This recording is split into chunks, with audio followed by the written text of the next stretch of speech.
জাতীয় স্লোগান, এই জয় বাংলার মুক্তিযুদ্ধের স্লোগান।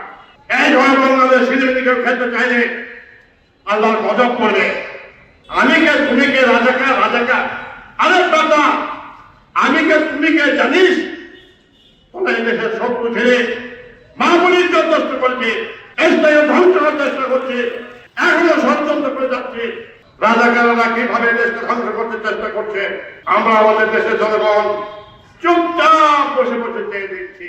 আমরা কে চেয়েছিলাম আমরা ভাতা পাবো, আমরা সম্মানিত হব, এই কথা বলে আমরা যুদ্ধ করে বলেছিলাম এদেশের মানুষকে শান্তিতে মুক্তিতে রাখবো, সুখে থাকবে। আমরা হস্তদিতে গিয়েছিলাম, মরতে গিয়েছিলাম।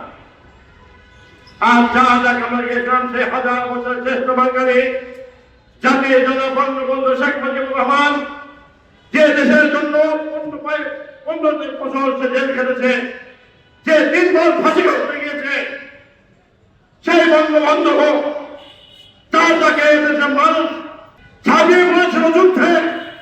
আমরা মুক্তিযোদ্ধা ঝাঁপিয়ে পড়েছিলাম যুদ্ধে। কিভাবে আমরা মুক্তিযুদ্ধে বঙ্গবন্ধু কথা জানে পারলে কিভাবে? আর সেই বঙ্গবন্ধুর কথা বলতে লজ্জা করে, আর সেই বঙ্গবন্ধুর কথা বলতে দিতে হয় না, রাজাকারের মতো হুঁশিয়ার হয়ে যায়। মোনালিসা হেভি ফ্লো 15 পিস প্যাকেটের সাথে 8 পিসের একটি প্যাকেট একদম ফ্রি। আমি কে তুমি কে রাজাকার রাজাকার, আরে দাদা আমি কে তুমি কে জানিস? তোরা এই দেশের শত্রু ছেড়ে মা বোনের যথেষ্ট করছে, স্থায়ী ধ্বংস করার চেষ্টা করছে, এখনো ষড়যন্ত্র করে যাচ্ছে।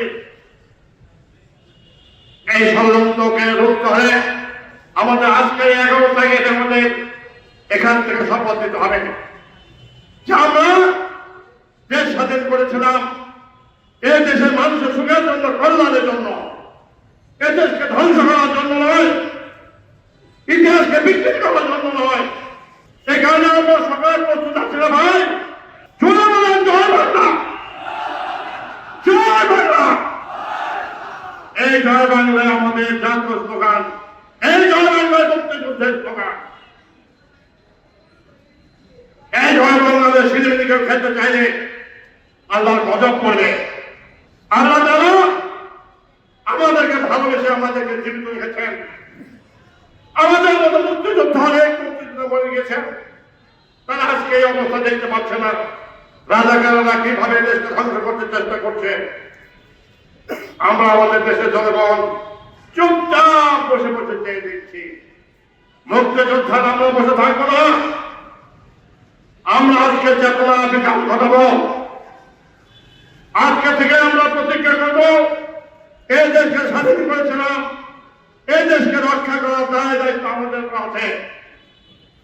আমরা যেমন বঙ্গবন্ধু বীরের নেতৃত্বে যুদ্ধ করেছিলাম, আজকে বঙ্গবন্ধু উপস্থিত এখানে বলতে চাই আপনার জবান রাখবেন, আমরা ঝাঁপিয়ে বলবো। আমরা জানি মৃত্যু আমাদের হয়, সত্যকে জয় করার জন্য, এই দেশের মানুষের কল্যাণ করার জন্য, এই দেশটা শান্তি থাকার জন্য আমরা আবার দরকার প্রয়োজন হলে আমরা আবার স্বাধীনতা যুদ্ধের মতো আবার ঝাঁপিয়ে পড়বো।